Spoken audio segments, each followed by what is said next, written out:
We get a 1, personal space. 2, personal space. 3. Hey, hello, listeners. This is just a quick disclaimer for this week's episode. As anyone that's listened to the show before knows, there can be some adult language, and anyone that's listening for the first time, please keep that in mind.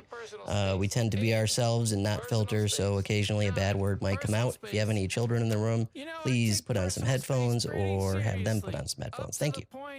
That I don't even care about this. I'm not even interested in having this skin on my personal space.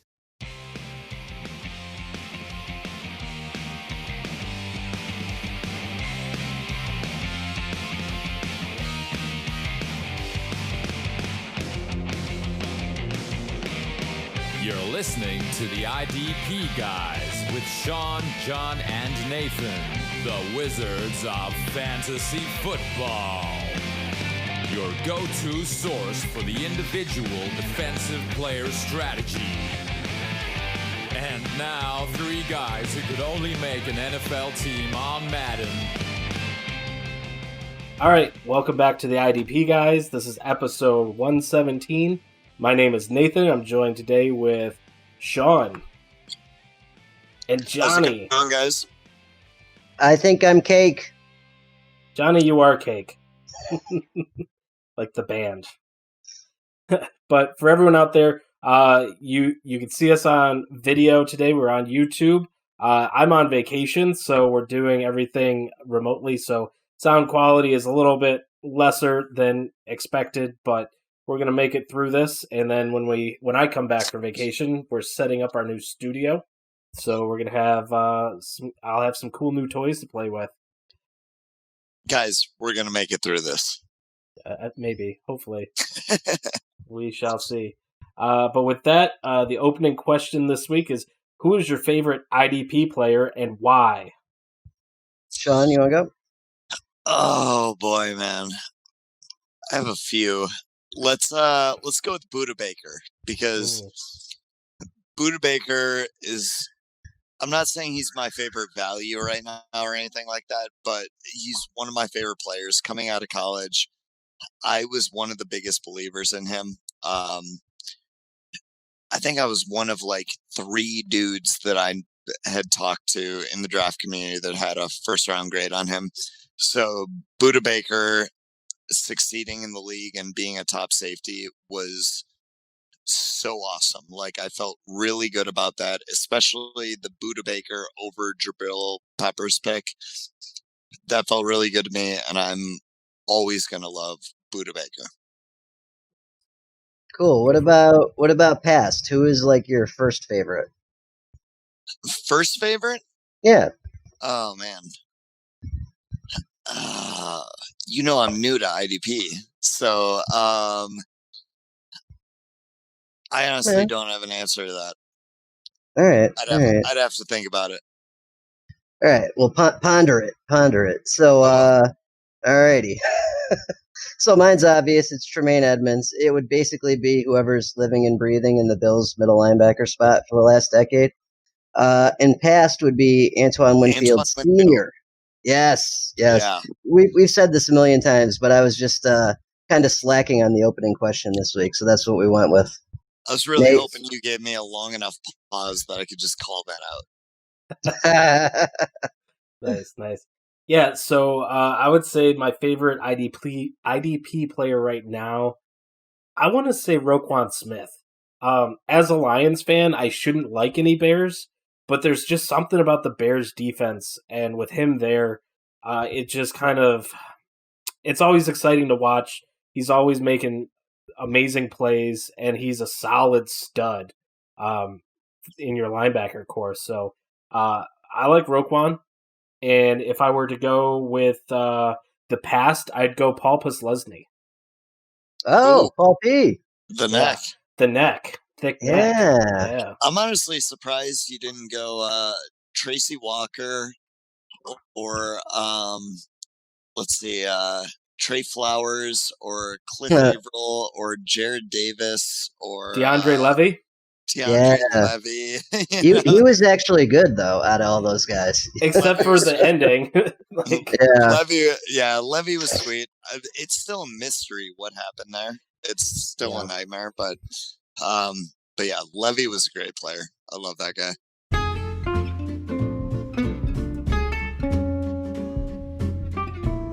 What's up, guys? It's Josh, Adam, and Bobby here with the Big Three IDP podcast. And if you've never listened to our show before, here's just a taste of the insanity that you will get week in and week out with the Big Three IDP podcast.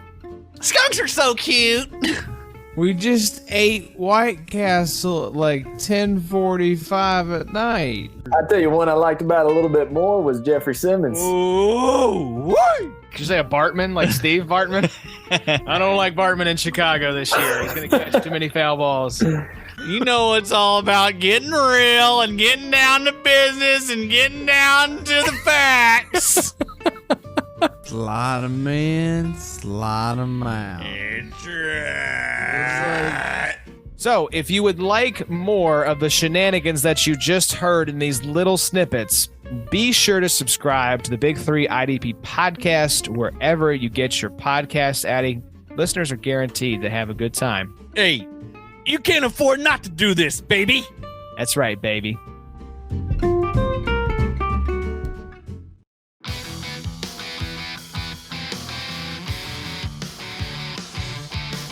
This week's news.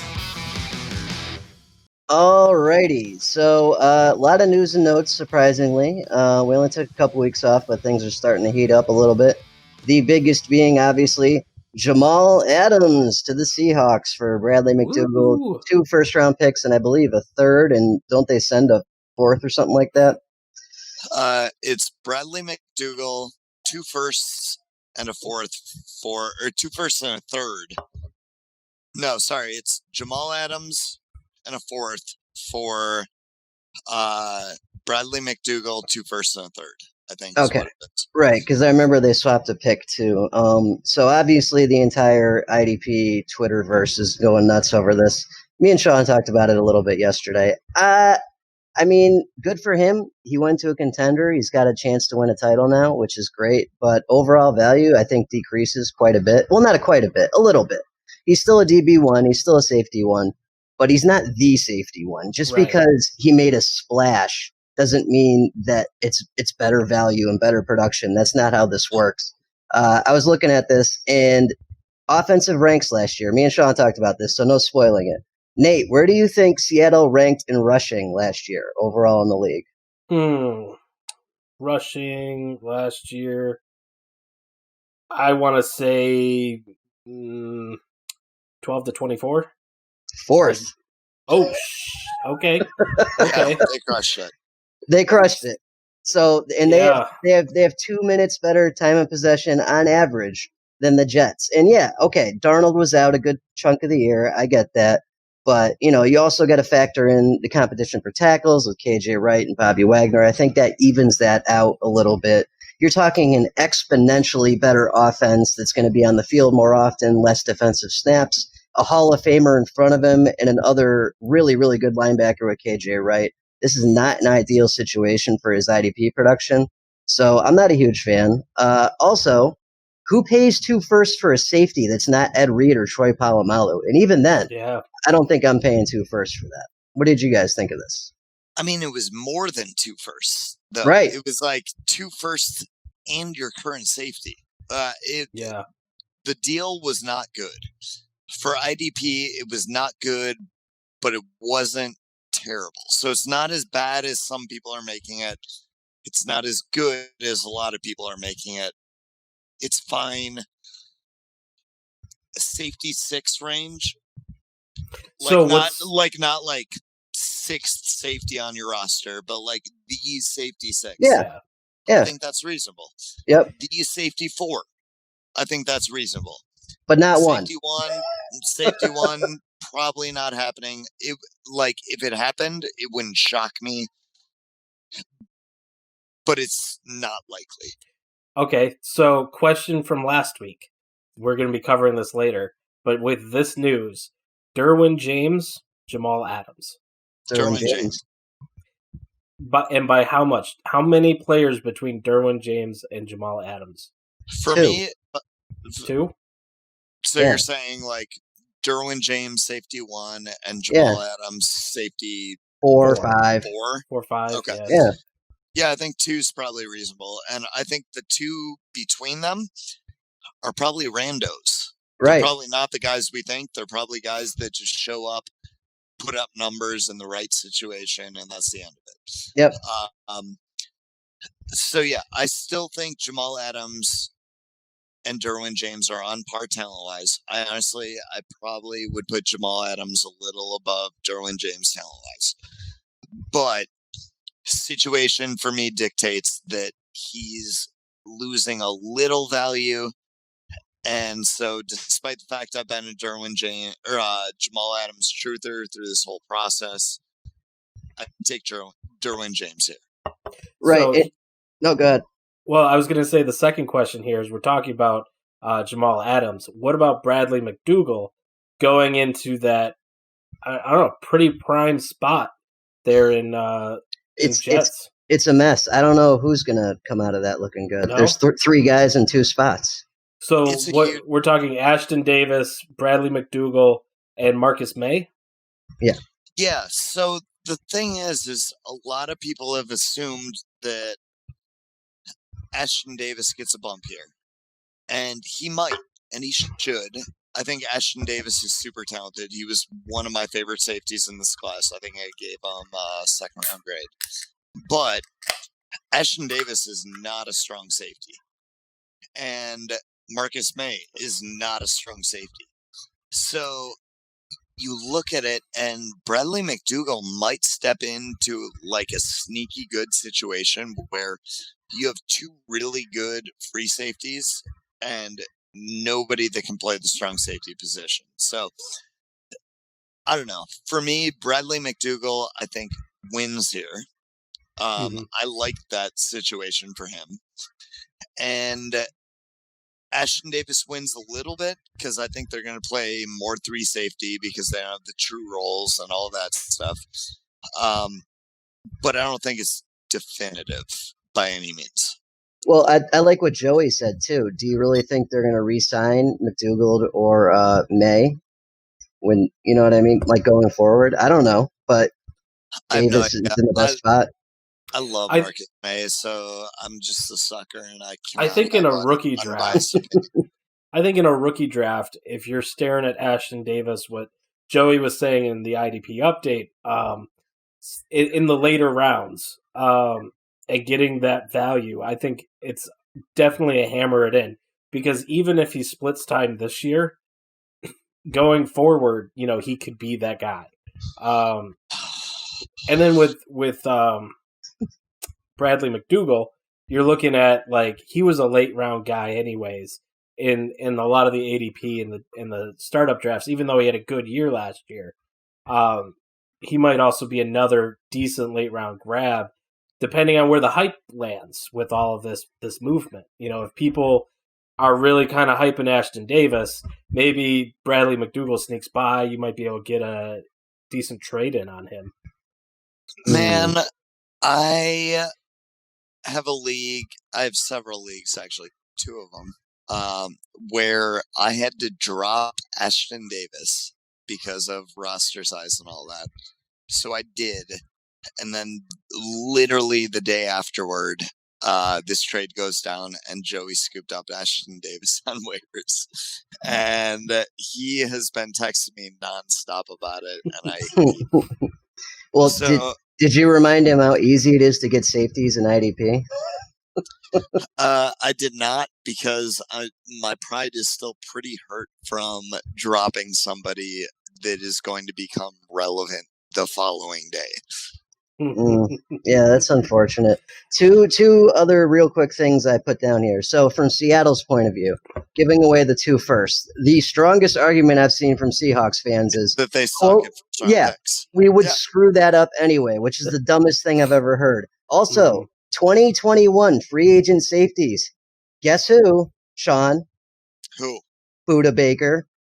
Oh. Also, Buda Baker's not making it out. He's not making it to free agency. Also, Keanu Neal, also Justin Simmons, and 5 or 6 other, quote, better than average guys. So why are you shit canning 2 first-round picks when you could sit a year and sign one of those guys? Also, offenses. So Jamal Adams now goes to the Seahawks, which have a pretty good offense. And Derwin James remains on the Chargers with Tyrod Taylor or a rookie. That further seals the Derwin James thing for me. Yeah. I will say some of the safeties you listed are not the same position. Right. Simmons. Yep. Keanu Neal is not the same position to me as Jamal Adams. They're similar, but they're not quite there. Are we moving on to the next topic? 'Cause I got something to say before we do. Oh, yeah. Go ahead. We have bigger news than this. We do?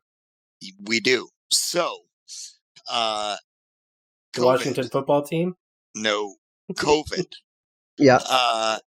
Justin Jefferson has been put on the COVID reserve immediately, along with, I believe, TMZ said 95 other players, and the league expects hundreds more.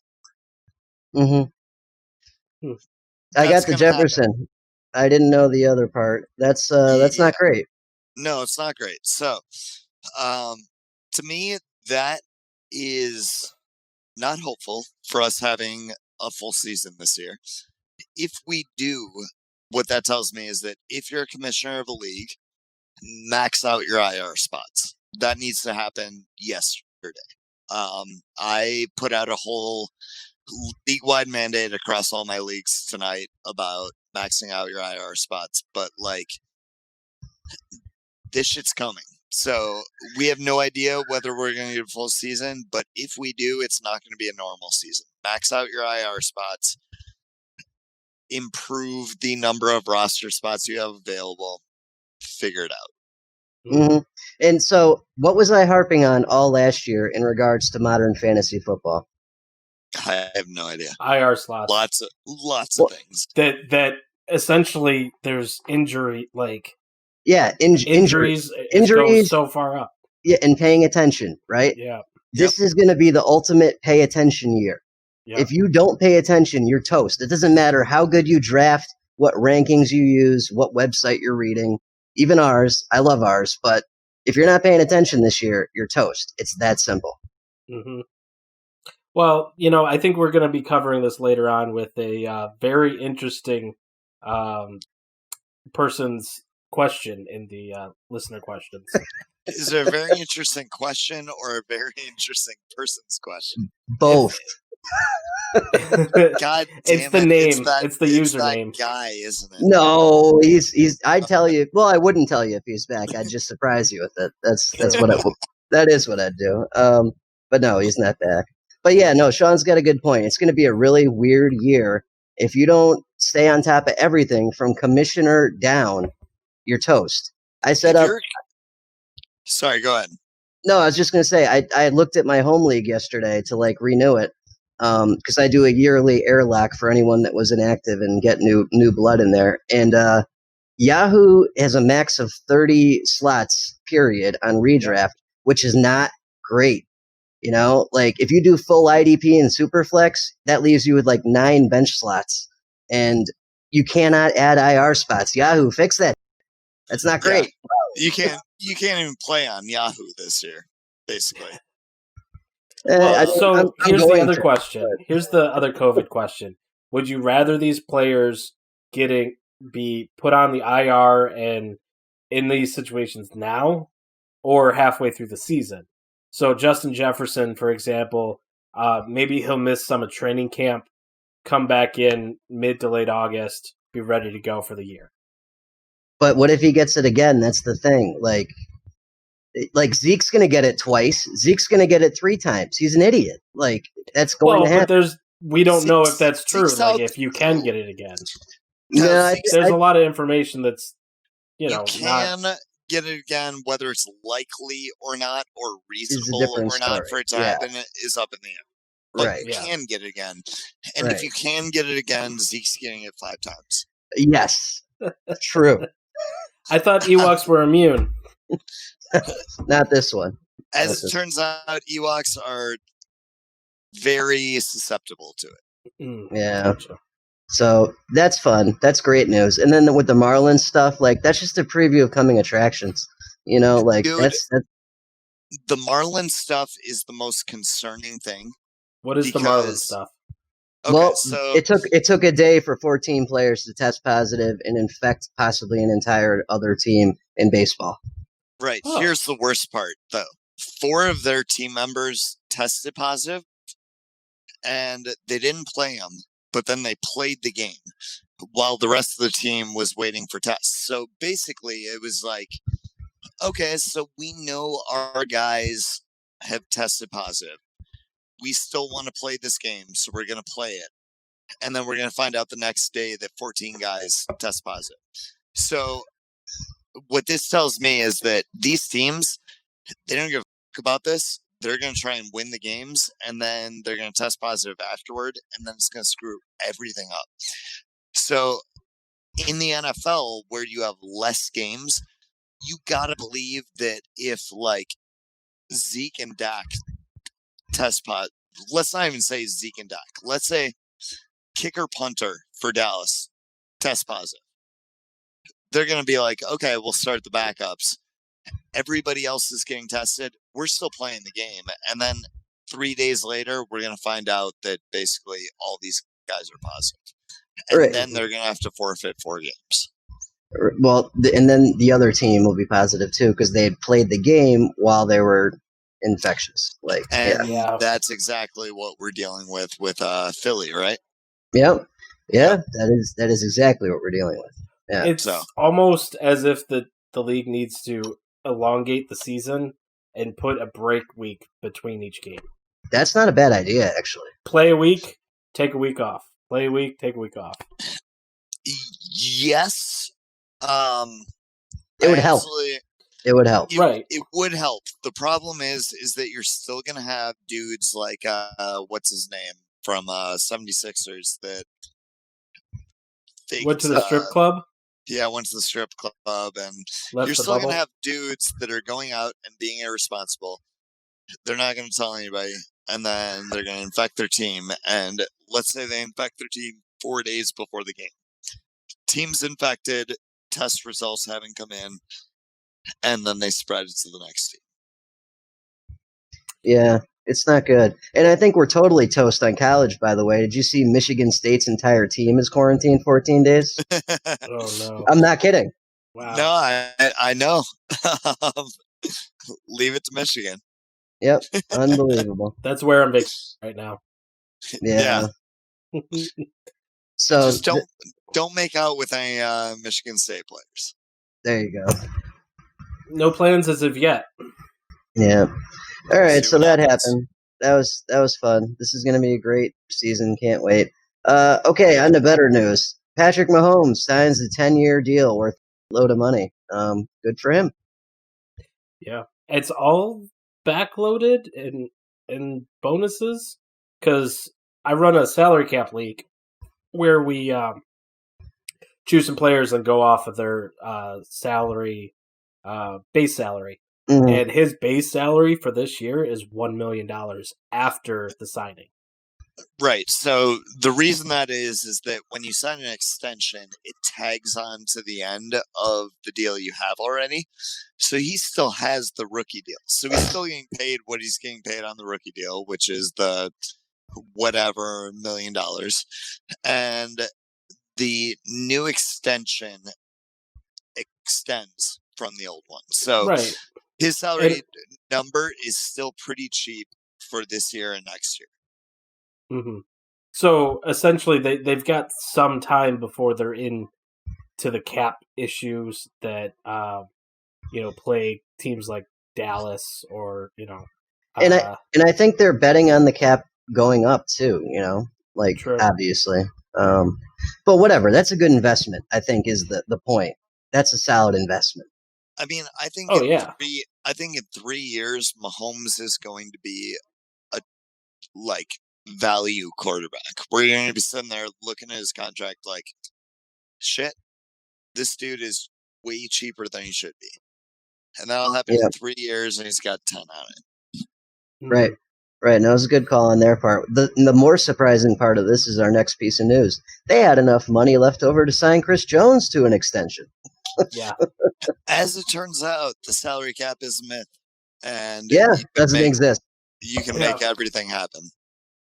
But for real though, congrats to Chris Jones. Like, he was a big part of that Super Bowl win, those batted passes, and he was great all year. I love Chris Jones. Mm-hmm. So that happened. Also, things that happened. Raheem Mostert requested a trade and then got shot down on that and then restructured his contract, and he's going to make a little more money this year. So good for him. Not just a little more money, he's getting incentive money. So that's the big thing, where he restructures his contract in a way that it's like, if you use me, I get paid. If you don't use me, I'll play for what I'm getting paid for. You know? Mm-hmm. That's a big deal, and that's honestly where I think the running back market is going, where it's like, okay, so yes, I understand that running backs are expendable, but if I rush for 1,500 yards, you're going to pay me. Yeah, I like that. That's actually a good call.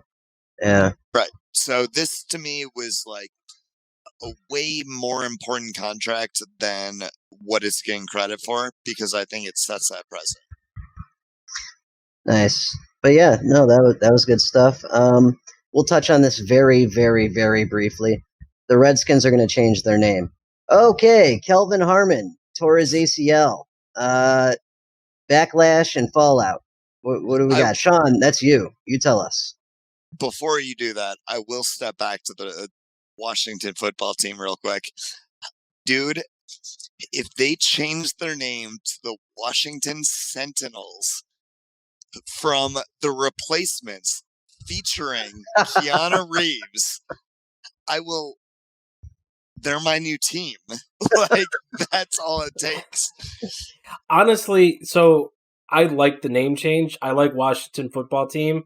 I like, hear me out. Like, so graphic design, like, that's my thing. They put out the new jerseys. They put out the new branding. Sure. I didn't hate it.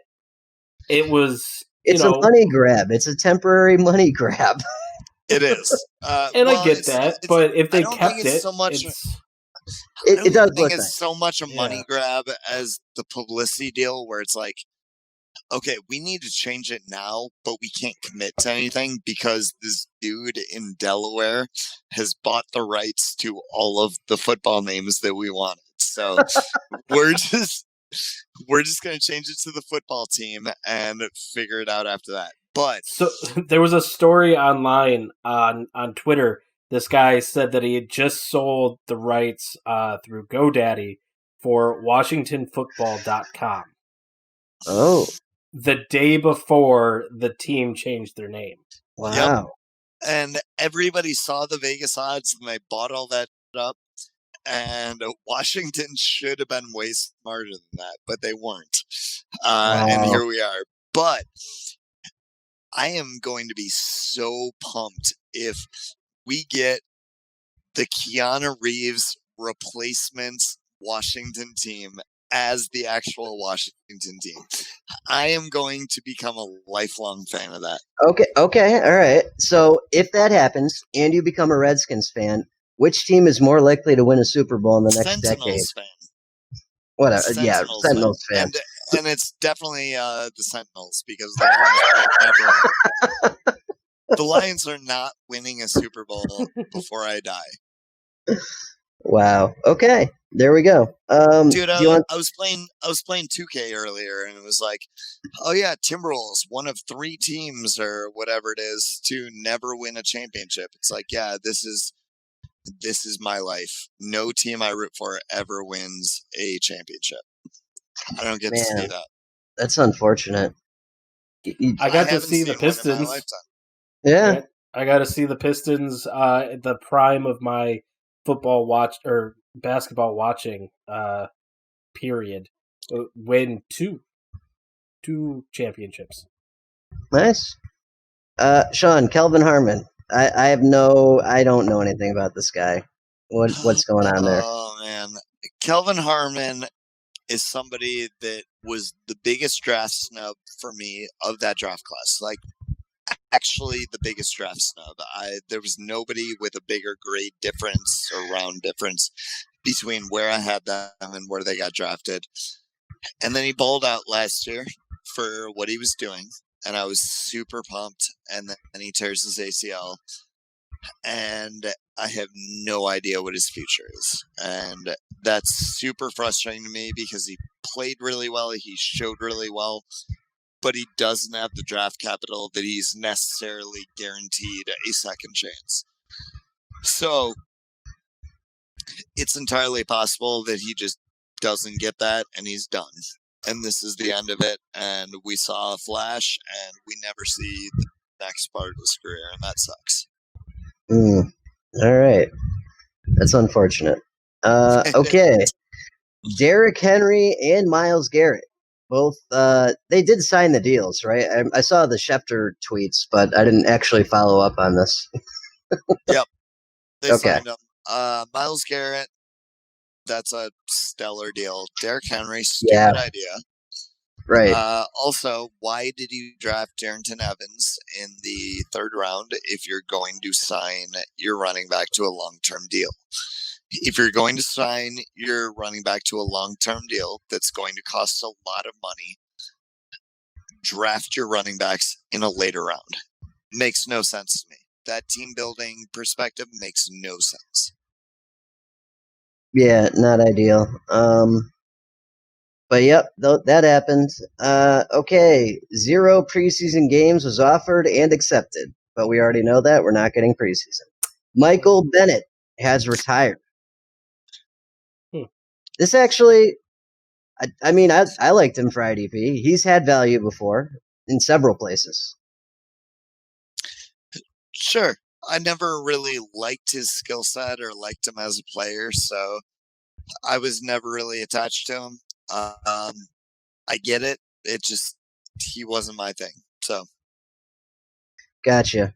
Speaking of defensive linemen, Ed Oliver. Remember we talked about the weapons in DWI charge? Well, those were dismissed, so he's good. He's fine. No problem. God, it must be nice to just bring a gun into an airport and then just have that dismissed. And hey, remember I said there was precedent for that happening and you called me crazy? I did.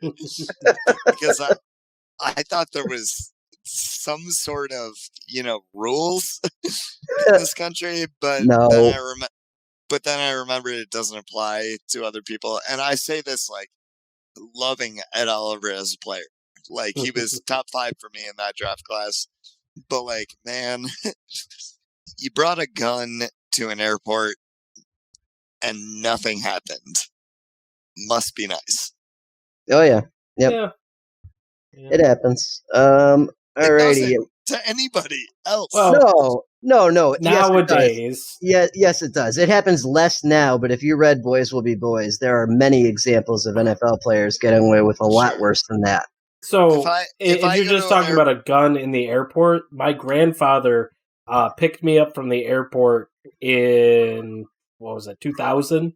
He was back before they had TSA that, like, stopped you before the gate. He was up at the gate waiting for me and had a .22 pistol in his pocket. Okay. For 2 things. 1. That was normal. Right. That was normal. For 2, before 9/11. Yeah. And I'm saying now it's a different story. Like, you're not getting through TSA with that, but... Dude, if I bring a gun to the airport, I'm getting put away for life. I'm going to Guantanamo. They're not even reading me my rights. I'm going to Guantanamo. My life is over. You guys won't even know where I went. Just 2 federal agents just pick Sean up out of the chair and he's gone.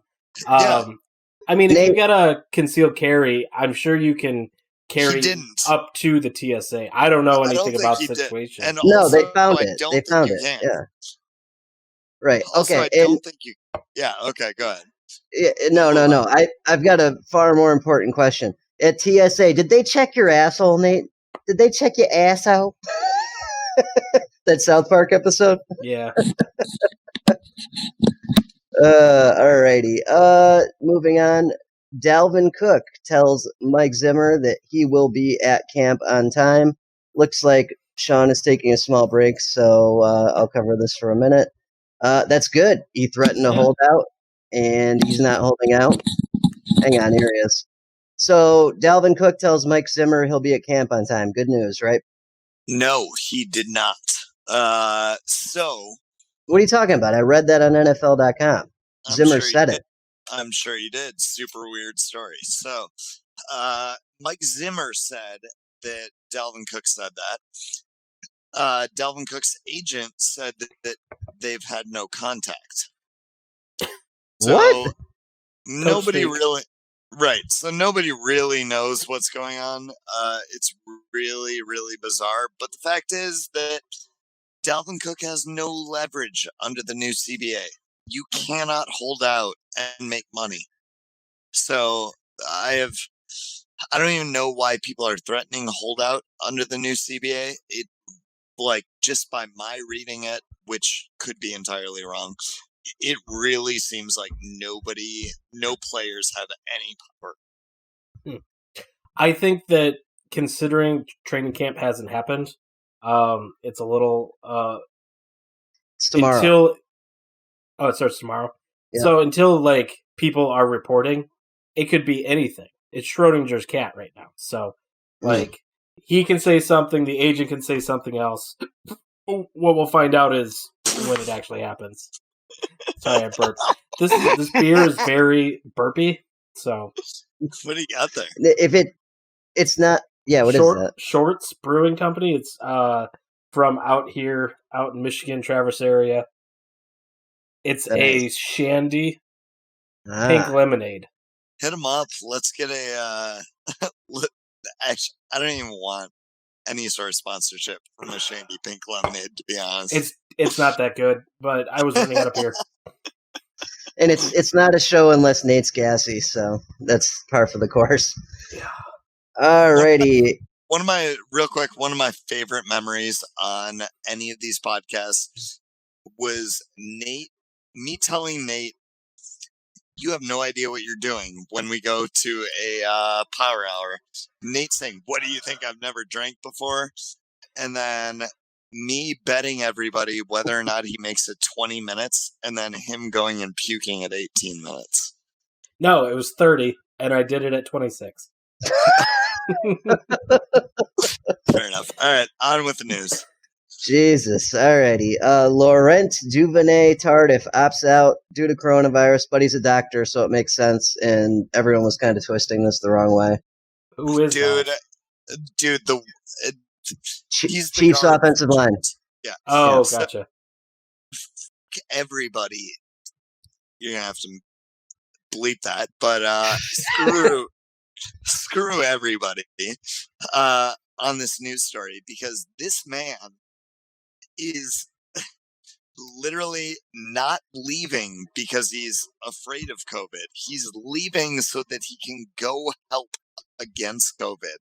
Right. And everybody called him a coward. He is a doctor. He is going to go and help all of these people.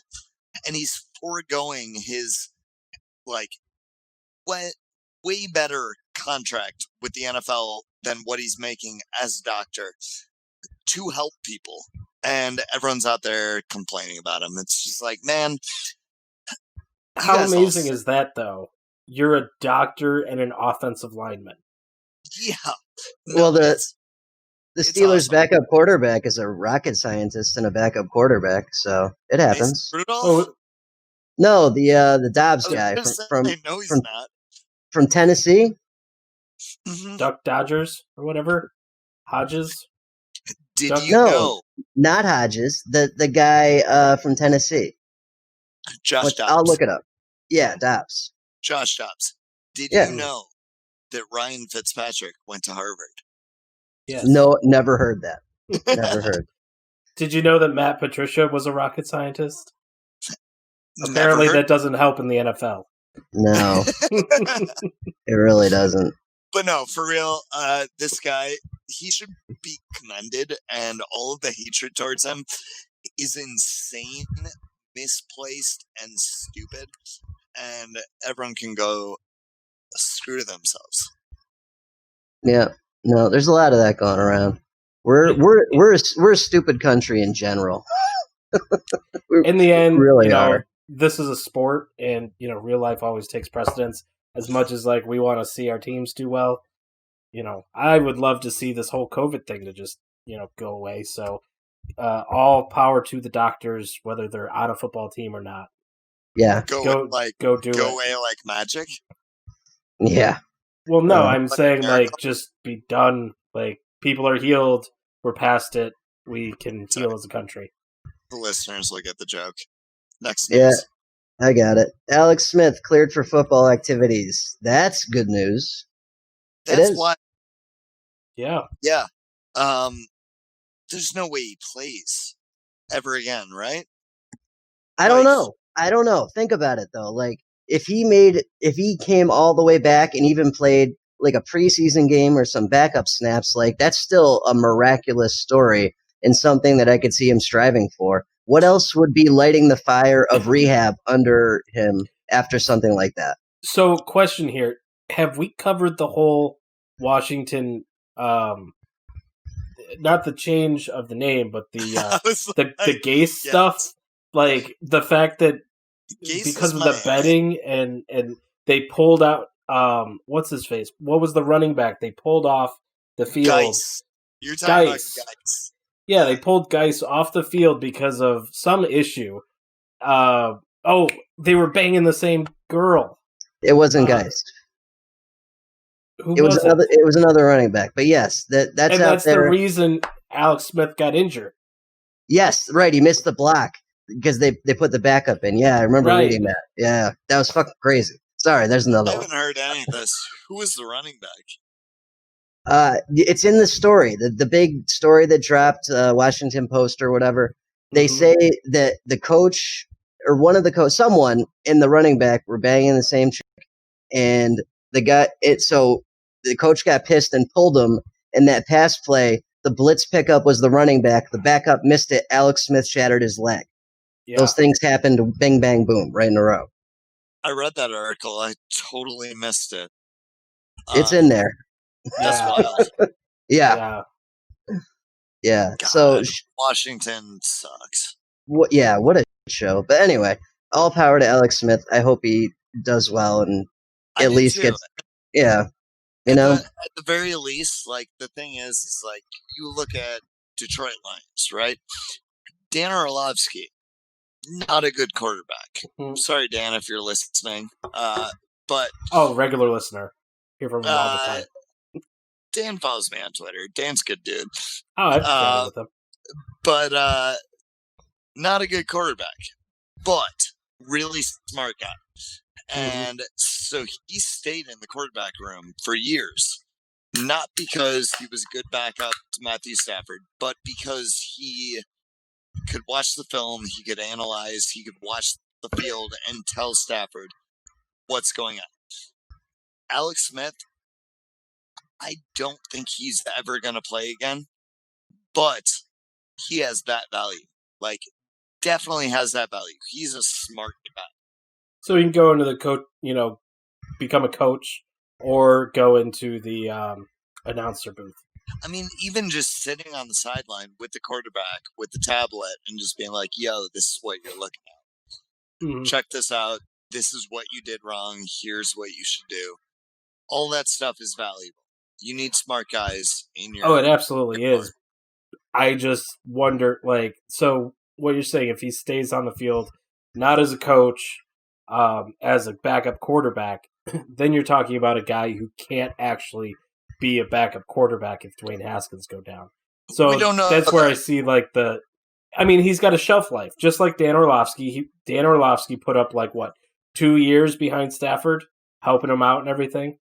Oh no, he was there for 6 years, 5 years. Oh, okay. Well, no, he popped around.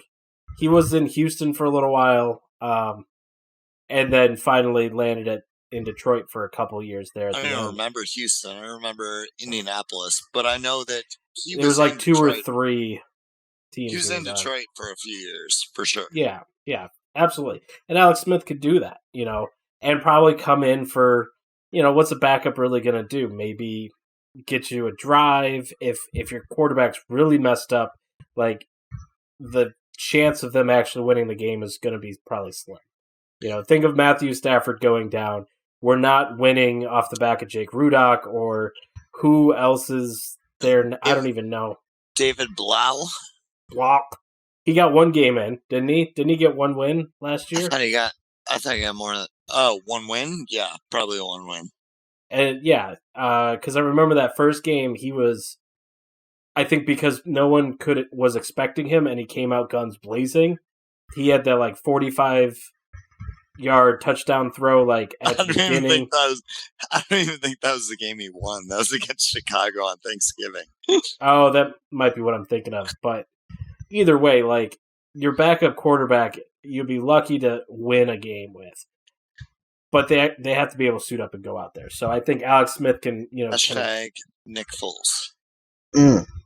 Yep. Now there's the exceptions to the case. You got Nick Foles, you got guys who can rise up to be starting caliber, which is, absolutely a thing, but that's not Alex Smith.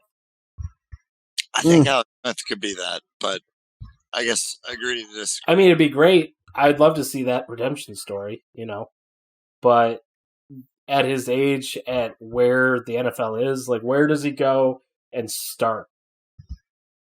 Oh, he's not starting anymore. He's going to be a backer. Yeah. All right, we spent enough time on Alex Smith. Moving on. Everson Griffin. There's interest from Green Bay. This just dropped yesterday. Apparently pretty good interest. The agent's been talking with them. So if that happens, which who knows, but think about it. Both Smiths, Gary, Griffin, that would actually be pretty nice. That would make sense. Nope, I hate that for everybody involved, except Why? the Packers. Because Everson Griffin deserves a full-time role. And for one. For two, I believe that Everson Griffin's agent is saying this, that there's serious interest from the Packers in order to force the Vikings to sign him. I have no idea why he's not signed right now, but there are so many teams that could use him. The Lions could use him. The Bears could use him.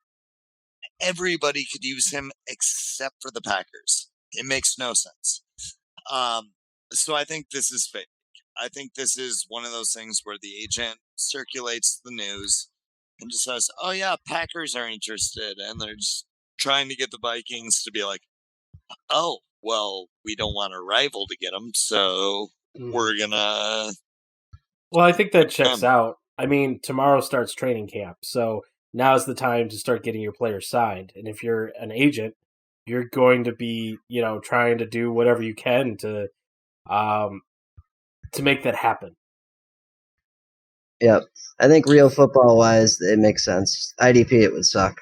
But whatever. Why the hell would the Packers pay him, though?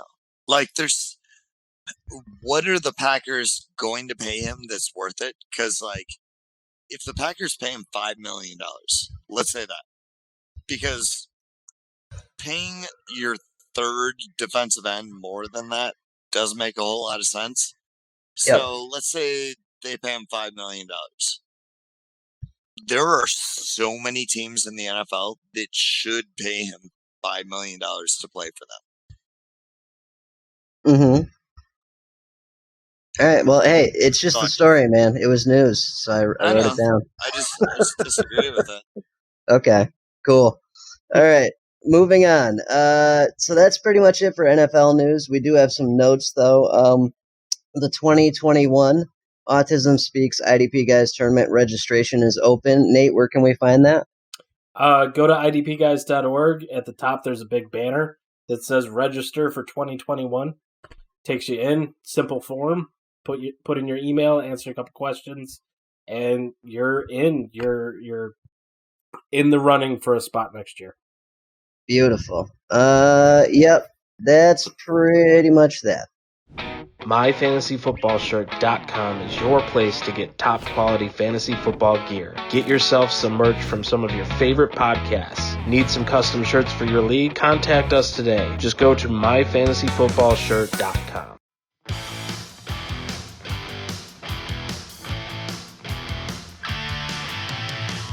Gut check. All right, now's the time for the gut check. This is where we pair together two sets of defensive players and one set of offensive players. We pair two guys against each other, talk about their merits and who we would roster. Then we send those players out to the Twitterverse to see what everyone else thinks. And then we talk about it the week after. So this week we will talk about the results from the previous episode, which was, I think it's been 3 weeks now. We did that Meet the IDP guys with the food special, the 4th of July food special. So that was our last episode. So we're going to talk, here's the first set of players, which is super relevant. Former New York Jets safety, Jamal Adams, and current Chargers safety, Derwin James, with 140 votes, 64% Derwin James. Well, that was pre-trade, too. Yeah. Okay, so real quick, pick one of the defensive IDP things that we have coming up. Switch them out for Jamal Adams and Derwin James, because I just want to know what the change is. Or we could just add that as an extra one, because I didn't look up stats for them. Yeah, that works too. There you go. Cool. What else we got? All right. So pair of linebackers, Buffalo's Tremaine Edmonds, Chicago's Roquan Smith, 149 votes, 50-50. What? 50-50. It can't be 50-50. It's an odd number. What do we got? It doesn't tell you. It just says 50. You know how just says Twitter works. 50-50. Yeah. And I think I'm gonna just die. I can't believe that. No one is a little worried about the mental breakdown last year. Really? Nope. Okay. Cool. All right. And so we went with 3 IDP gut checks last week. So this is a pair of defensive ends. Cleveland's Myles Garrett versus Minnesota's Danielle Hunter. This one got a lot of traffic, 215 votes. I don't think this went the way I figured it. So let me ask you guys, who do you think wins? Myles Garrett should win. Danielle Hunter, 55%. I mean, it's not a landslide, but It's close. it is. It should be close. No, it really shouldn't. But I think okay. there's hype. I think it's the hype and people not realizing the change. I think there's probably a Minnesota's. lot of people that are not voting Myles Garrett out of principle. There's that. Ooh. There's also, if anyone is going straight off stats, Myles Garrett didn't do much last year because, he kind of had an incident. Those are both things that are bad for your IDP roster. Do not vote out of principle and do not draft out of just pure stats. But think about it. What's that doing for his value and where you can get him? As Yeah, far as, it's true. It's true. In all these best ball IDP things I've been doing, I've had no problem getting both. Yeah. Which is crazy. I'll take it. Anyways, so the last episodes was like the ones.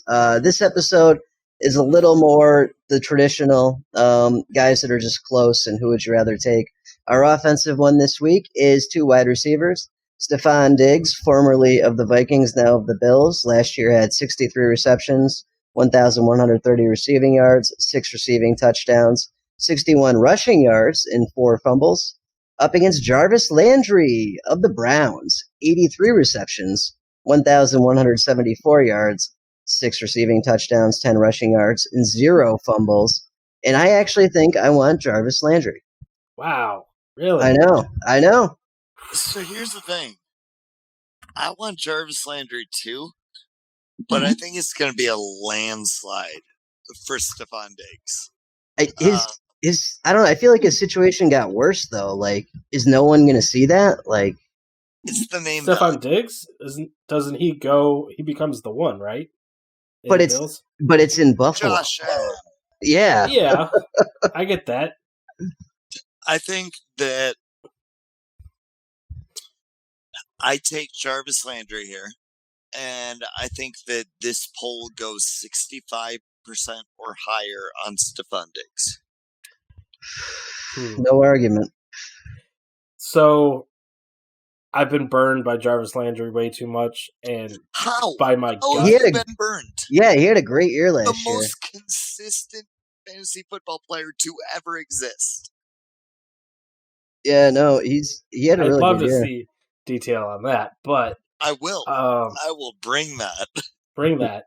I'd love to see just differentials between the year, but I think I'm going Stephon Diggs here, mainly because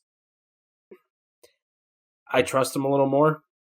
I get that the Bills are, Josh Allen's more of a mobile quarterback, but I think they might air it out a little more, and I think he benefits from that.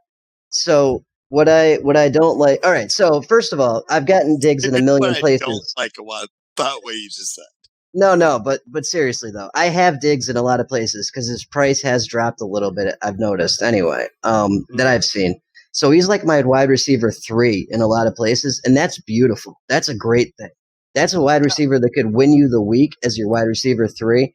However, Buffalo is cold. It's windy. They run first, and they've got Josh Allen. So yeah, well, I would consider both of these guys right on the 2-3 line. Yep. No, in fantasy. They've been on like the mid wide receiver 2 line their entire careers. Jarvis Landry is not changing. Stephon Diggs is. Yeah, but I think Nate's going to be on the side that this thing goes to, definitely. No doubt there. Alrighty. For sure. Moving on to defense, we got a pair of defensive ends, couple of young bucks here. First one is Josh Allen, the good Josh Allen, not the bad one. 31 solo tackles, 13 assists, 11 tackle for loss last year, 10.5 sacks, 2 forced fumbles, 23 quarterback hits, no pass defense, no picks. Up against Sam Hubbard of the Bengals, 46 solo tackles, 30 assists, 10 tackles for loss, 8.5 sacks, 13 quarterback hits, 1 forced fumble, 3 pass defense, no picks. I want Josh Allen. I don't really have a good reason why. I just, you know what? I do. Those tackle numbers are not sustainable. That's why. That's an easy decision. Josh Allen. Every time. So much more talented. Right. Also, I would like to submit a Josh Allen versus Josh Allen. So we now have another Jamal Adams versus Derwin James poll, and we also have Josh Allen. These can be unofficial polls. No, I'll do bring it. up. Well, no, but we can do it for. We can bring them up for next week, though. Oh yeah, they'll just be unofficial gut checks. Yeah. So I'm going with Josh Allen here. I can't remember which one. Oh, the defensive end versus Sam Hubbard. From what I remember someone bringing up a change on the Bengals that was going to affect Sam Hubbard. I can't remember offhand exactly what it was, but I think either he was going to be rotating with somebody or they had fixed part of their line. I can't remember what it was, to be honest. We talking about Carl Lawson? Possibly. That's the only change. Yeah, that someone might be coming in eating into. That's not even a change. Carl Lawson's just good. Yeah, and he's criminally underrated by the Bengals. Yeah. So I think Sam Hubbard's going to regress. That being said, I have grabbed him in a few leagues just, because I got him at a good value. But I'm going Josh Allen. Yeah, and here's the thing: 76 combined tackles on a defensive end. That's great, but you're probably never going to see that out of him again. That's like Cam Hayward's year last year. It's a statistical outlier. He lucked into a lot of tackles that aren't going to happen again. Anyway, moving on. I'll take Baker Mayfield over Josh Allen. What, in quarterbacks or versus the defensive ends? Just Baker Mayfield versus just in general. I'd rather have either Josh Allen over Baker Mayfield. Ooh. And hang up. Yeah. Alrighty, last but not least, pair of safeties. These guys are, well, one's a up-and-comer, so to speak, on the IDP Twitterverse, and the other one is criminally underrated, in my opinion. First one is Tracy Walker of the Lions. Last year had 82 solo tackles, 21 assists, 1 pick, 8 pass defense, 1 forced fumble, 6 tackles for loss, and he missed a couple games. Up against Justin Simmons of the Broncos. Last year, 65 solo tackles, 28 assists, 4 picks, 15 pass defense, 0 forced fumbles, 2 tackles for loss. I think you're safer with Justin Simmons. If you need more risk, I'd go with Tracy Walker. But if you just made me pick, I'm probably going Justin Simmons. This is tough for me. This is a really tough one. This might be the toughest one you've given me because I don't like Tracy Walker's talent, and I don't like Justin Simmons' stability. So, to me, I think this could go either way, where like both of them could be out of their job in the next 3 years. I like the combination of stability and talent more for Simmons.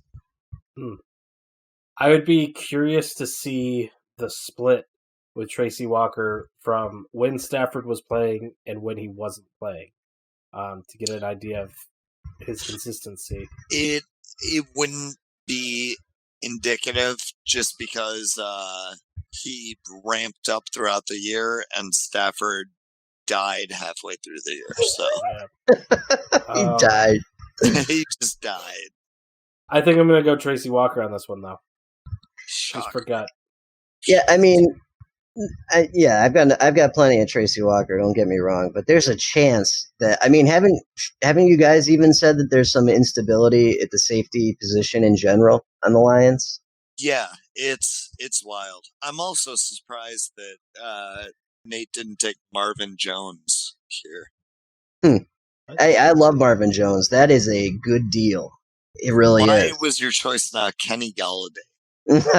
That's actually coming up here in a minute in one of the questions, listener questions. So we'll get there. Right. But yeah, those are the gut checks for the week. We'll send them out. We'll get some votes, and then we'll argue about them next show. Gotcha. For sure. So with that, let's jump into some questions from listeners. If you want to get us questions, you can DM us on Twitter at IDP Guys. You can give us a call, 313-986-1473, in which leave a voicemail. We'll play it on the show. We do enjoy the more comical ones. And then finally become a subscriber. Go to the idpguys.org, purchase a subscription, get into the subscriber chat, and ask all the questions you want. And then Johnny generally will pick out some good ones for the show. But with that, let's go with our first question. Is Johnny, this one here? I got it. So Yeah, the first one was from Joe G from the Slack, our MVP of questions. Joe G, shout out Joe G. You're a true degenerate, just like all of us. All right, better outlook, dynasty, Calvin Ridley or Kenny Galladay? I said Calvin Ridley for quarterback play, and that's the extent of my reasoning. That's all I need. And Julio Jones is getting old. Hold on. You said Calvin Ridley because of quarterback play? Yeah, so Stafford's getting old. He's made of glass. Ryan is way older. No. Matt Ryan is like 3 years older. No way. I'm checking. Yes. That can't be right. Look that up. I will. Stafford's like 31 or 32. Ryan's like 34 or 35. Yeah. Sorry, dude. 32. No, go ahead. I'm looking. Yeah, no. I'm taking 35. Fuck. No, I love Calvin Ridley. My issue is that I loved Calvin Ridley coming out of college, and he has not done what he's needed to in order to be an elite fantasy receiver. And I think by the time Julio retires, it's going to be too late for him to be like that, I don't know, Julio level asset. Like he could be that Jarvis Landry level asset. He could be that, I don't know, wide receiver 2 level asset. But like, he's never going to be that top number 1 wide receiver level asset. And I think Galladay could. And this is speaking as somebody that doesn't really like Kenny Galladay. Yeah, so I'm probably gonna have to switch my answer. I could have sworn Ryan was younger. I don't know why I was thinking that. However, so Ridley started really hot last year before that injury. You don't think he was like trending in the right direction with that? No, he was for sure. I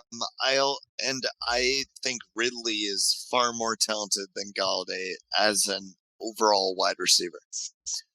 But I think that Ridley is not as good at what he does as Galladay is at what he does. And I think that Galladay fits in the Lions offense really well, and Ridley fits well enough, and then Ryan retires and you have a new quarterback, and who knows? Mm-hmm. Yeah. Yeah, I think the questions revolving around Matt Ryan puts me in the Kenny Galladay corner. Oh, that's what did it. And I'm a Lions fan, so screw you all. I'll pick my Lions all day. That's funny. I don't know. I don't know why I thought that, but I remember Matt Ryan playing on BC and stuff. Like, so maybe I'm just. Nate is taking Nate Burleson over Calvin Ridley right now. Hey, no, I have more Calvin Ridley in fantasy than I do Kenny Galladay. That's for sure. Oh, I thought you were going to say I have more Calvin Ridley than Nate Burleson. I did have Nate Burleson. Yeah, everyone had. You got to have the Burleson try. That's right, the Burleson try. That's what we used to call it. That's how often he was on waivers. Yeah. Alrighty, second of 3 questions today. Pillaged and Plundered Brown Star 420 asks, what's more important, drafting or team management in modern fantasy football? That's actually, I think, a good question and a relevant question. And great screen name, by the way. I'm going to go with team management, because you can have the greatest draft in the world if you forget to set your lineup or do your waivers or pull out Robert Woods when he has a mental breakdown week 13 last year and get 0 points from him and then almost miss playoffs, like I almost did. You're going to lose. So that's more important. I don't even think it's about that. It's about you can draft all the right players, but most players don't break out until year 2 or year 3. So if you're trading for the right guys, year 2, year 3, way more important than drafting them. Mm-hmm. Yeah, I mean, what's the percentage of players that you draft that remain on your championship team? What do you think? Well, it's different. Dynasty and redraft are different. Redraft maybe like 50%. Yeah. Like, so obviously that's 2 different monsters. So when I'm thinking about redraft, I'm thinking of constant churning waivers, trying to, get the best, for that week. And I mean, Dynasty, I'm still pretty new at that. So that's a whole different monster for me. I would probably put it at like 20% roster churn because you're still waiting on some guys. Mm-hmm. And then like you could win off of the draft. You could turn your team around in a dynasty draft. Yeah. No, absolutely. So I mean, I've just noticed that over the years, the little things become more important, including trades. Like you can turn things around with a couple good trades. Obviously, in Dynasty, hitting those draft picks is important. If you don't set your lineup, you're not going to win. If you don't do your waivers, you're not going to ever replace the injuries that happen every single week. The draft is becoming less and less important. For sure. I think the draft is still just as important. I just think that people's prices they're paying for draft picks is higher. And I think that's a direct result of us having more draft information. Like 10 years ago, we could not see all of the film on these college guys that we can now. So, like, nowadays, we watch these college guys and we get amped on them. We get psyched. And we have our opinions about them and we hype them up. And so the price goes up around draft period. And that didn't used to be the case in the same way that it is now. I mean startup draft. I don't mean that. Oh, okay. Fair enough. Yeah. No, I'm with you. Especially in Dynasty, like your rookie drafts can fix your shit real quick. But a startup draft, like a lot of people see that as the end all be all in either Dynasty or a redraft, and increasingly it's just not as important. Yeah. No, it's all about the trades, about the drafting. So Yep. Cool. And last but not least, bonus question. I saw this on someone's timeline. It was one of those engage with your followers and be friendly with everyone things that I've stopped doing. But it was actually a good question. It said, if you could bring back a retired player for your fantasy team for this season, who would it be? And with this question, I'm assuming that you have to pay something. You have to pay something. It's not just like, so you have to take draft capital into effect. So if it was Dynasty, this is a startup. If it's redraft, it's redraft. So who are you guys taking? You can take one IDP, one offense. I think they're saying, like, if you can put anybody in your lineup right now from history, like right now, if you could start their career over in Dynasty, who are you taking? And for me, it's Marshall Falk. And depending on the league setup, if you have cornerbacks, it's Antoine Winfield. Well, that's funny. You actually took two of my three answers. How did you have three? There's only two categories. I said Marshall Falk or LT on offense and Antoine Winfield on defense. Okay. If I had to not choose Marshall Falk or LT, I would take Edgerrin James. Ooh, how about prime Terrell Davis? Nope. No? 2 years. Terrell Davis, dude. What? Why? He was great. He was not that good. Are you on drugs? 97, 98 season, Terrell Davis was not that good. Dude, you should really look at my Twitter thread about Denver Broncos running backs, but the Lions drafted a fullback by the name of Reuben Drones that put up similar stats to Terrell Davis. Oh, the system's great. Congratulations. You still put up the numbers. I'm not taking Terrell Davis because I hate him. So. All right. How about prime Barry Sanders? I'm still taking Marshall Falk. He caught passes. Yeah, that's a good point. PPR. Yeah. What about you, Nate? Who are you taking? Offense, defense? So, offense, I was looking at this and I was thinking about it. He's taking Brett Perriman. And he's taking Luther Ellis. No. I was thinking prime Peyton Manning. Ooh. And let's go back to the beginning of the show, and I'll say prime Paul Posluszny. Ooh. Okay. So you're talking 52 touchdowns and 164 combined tackles. That's pretty good. That's pretty good. And I think me and Sean are on the same wavelength with Winfield because in your corner slot, that's a Logan Ryan season plus. Yeah. That's a game changer. That's a game changer. Yeah. Yeah, and obviously LT and Falk were incredible. So for sure. there you go. Alrighty. Okay, so let's wrap this up with some steak and salad and hit Johnny the Greek, and we'll finish the vacation special. So Johnny, give us your steak. My steak was I finished Last of Us 2. It was probably I'm gonna say it. It was the greatest game I've ever played. It in the beginning it had me hating this one character so much, and by the end I liked her more than the character I've played 2 entire games with. And there needs to be justice for Owen. First of all, that's important. Just everything about it was so good. It was an incredible game. Also, Greyhound was good. And I don't know, Sean, Tom Hanks might win an Academy Award there. All right. So here's my steak. I have 2. So first one would be that Johnny played Last of Us 2 and agreed with me on it. We actually agreed on a piece of media. Love it. And not only did we both love it, but we loved the same things, and he appreciated the same. It was just good. It was a good experience playing it and then watching Johnny play through it and text me about it. It was all good. Second steak.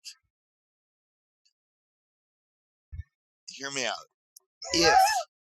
If COVID continues and we do not slow this down, and we have the Oscars, and we have to award Oscars to movies that have come out this year,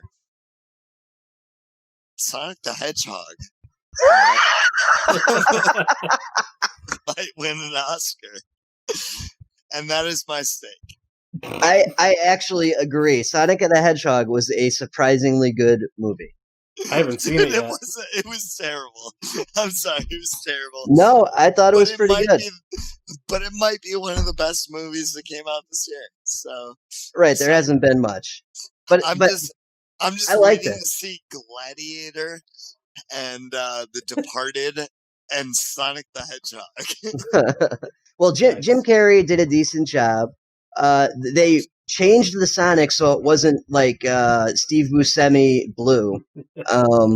So that was good. I didn't even have the same issue with that everybody else did. Like it was the teeth. Yeah. Everyone said the fur, and everyone was horrified by it, and I was like, wait, by what? I just didn't see it. So yeah, good for everyone.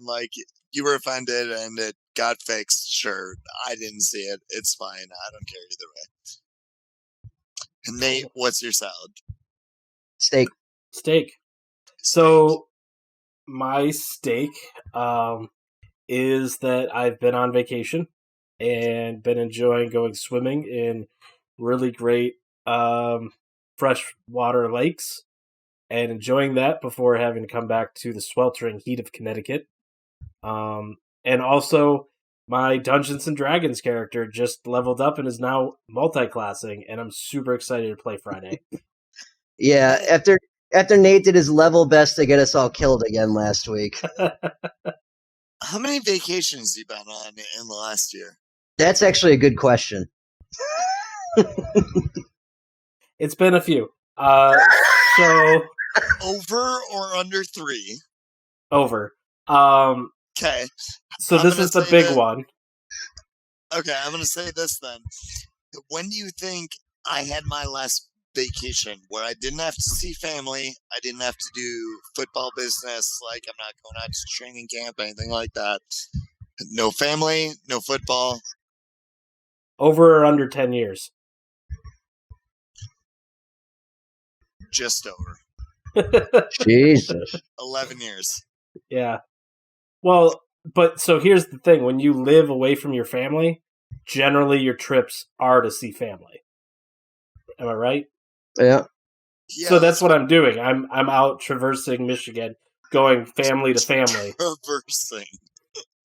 Traversing the giant mountains and valleys of Michigan. Have you gotten into any rap battles out there near Detroit? Nope, not very close to Detroit right now, but yeah. But yeah, no, those are my steaks. Enjoying my time out here. Nice. Right. Johnny, COVID made let's it hear possible. salad. Salads, 10 toss some salads. This one hurts, man. So I read that Michigan State story, and I think it's a taste of things to come. I think we're definitely not getting college football. NFL's a toss-up, but there's no way in hell we're getting college football. And that sucks, because I was going to do an entire article series. I'm in 8 leagues. I'm convincing all these people to try it, and everyone's getting into Debbie. It's gone. Now it's gone. Yeah, I'm kind of on the same page. My salad was going to be that there's no way we play a full NFL season after what happened with the Marlins. Like, baseball, for 2 weeks, yeah, you can play with a couple other players spliced in there because so much of it is just math and odds and all that. NFL, you lose your quarterback for 2 weeks, you're gonna have to. There's a lot of. Here's my salad. Editing this podcast this week. Yeah, sorry. A lot of F-bombs this week. But you're screwed. And I really think NFL's just not gonna happen. I think we make it through a maximum of 4 weeks. I hope we make it through the whole year, but I really don't think we do. Yeah. Nate? Salad will be... Yeah, I mean, it'll be editing this, but also the possibility of no football.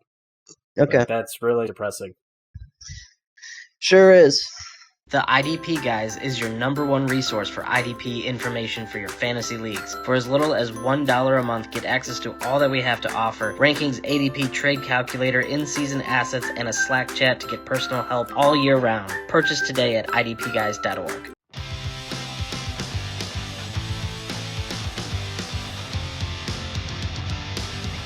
Johnny the Greek. Alrighty, last but not least, we got Johnny the Greek. I was looking for some stuff to bet on this week. Not a whole lot out there. However, NBA starts on Thursday, so I figured, hey, let's look at the NBA championship odds, and, they actually might have a good chance of making it through, because they did the right thing. They separated everyone. They're trying to keep everyone in the bubble, and it's so far kind of doing better than everyone else. Let's put it that way. As long as they don't want to fake a funeral to go to a strip club. Yeah. So that hasn't been great, but whatever. They're doing better than everyone else. So, all right, NBA championship odds. The top obvious team to win would be the Lakers plus 200. Bucks are next with plus 280. Clippers are plus 300. I think that's your tier 1 clearly, but it's not going to be the Bucks. They only got one superstar, so give me Lakers or Clippers, either or right there. However, my money is on the Celtics at plus 1,200. The price is exponentially better, and I think they got a legit shot. They got at least 2 superstars and a couple other guys that are really good, so they've got a decent chance. You need 2 or 3 nowadays. One ain't gonna do it. Bucks only got Antetokounmpo, so not gonna work. Any of you guys betting on NBA? I'll bet on the Bucks because I like them. Yep. Yeah. I'm a big Bucks fan, so give me the Bucks. Knock yourself out. Yeah, for sure. All right, guys. I'm not actually spending money, so. So my internet is getting wonky, so let's wrap this up real quick. I'm going to just let everyone know they can follow us at idpguys.org, individually at Nate Cheat, at Lanny1925, and for Johnny, Orangeman3142. Subscribe to the show. Go to idpguys.org. In the sidebar, there are links for iTunes, Stitcher, Google Play, RSS feed for the podcatcher of your choice. While you're there, become a subscriber. For as little as $1 a month, you can get access to everything that we have to offer. ADP rankings goes up to 700, over 700 in combined ADP. And then I definitely recommend getting the magazine level subscription where you get access every year to the 2 draft rookie magazines that we put out. Tons of over 122 draft profiles, the rankings, the ADP that go along with it. Just a ton of work that goes into it, and it's a great value. You get everything we offer between the 2 sites at that level. And I can't say how much, even I use those draft magazines. As much as Sean tells me to read the profiles, they're so easy to reference that I don't actually have, if I need more information, I can read them, but bam, I'm winning my drafts just by looking through the reference material. Outside of that, go to our YouTube channel, Writer Digest Network, on YouTube, REITER. We have a ton of shows coming out right now. We've got this one. IDP Nation has been publishing on there. We'll see if Dynasty Football Digest ever comes back from the dead. It's been 2 weeks. 2 weeks. It's been longer since we had our last IDP guys show. Has it? I think I haven't put one out in a while, so I'm not sure. Devi IDP Grind, they're putting out shows now. We're going to get the, Big 3.